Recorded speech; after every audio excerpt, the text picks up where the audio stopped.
the act of adultery. That's right, I said adultery. You mean cheating on her? Listen to me right now, beloved. Y'all praying? Oftentimes, the act of adultery doesn't begin with engaging in a sex act.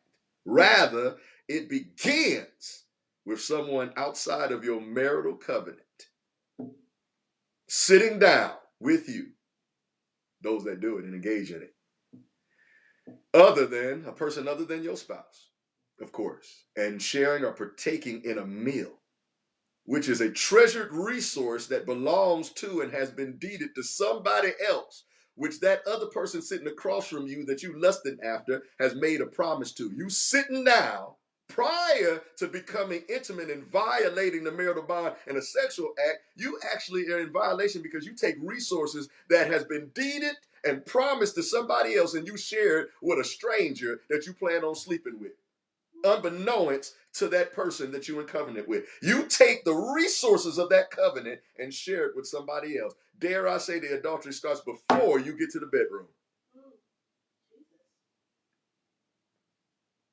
In a meal, violating covenant.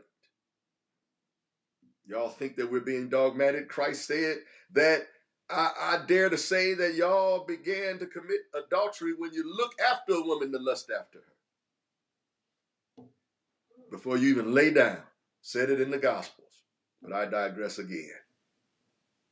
Is it simply a coincidence that according to Scripture, the transgression of the instruction of the Most High by Adam and Eve involved the eating and consumption of food that was forbidden by the Most High God to consume? And they did it anyway. And isn't it interesting that this powerful original transgression took place in the form of a shared meal between Eve and Adam? She couldn't just eat the fruit by herself. She had to take it to her husband and say, this fruit is good. And he, with his goofy behind, shared in that meal and introduced sin into existence. Set a timetable for our lives, brought death into existence, all via the sharing of a meal. And y'all want to say, don't tell me who to eat with.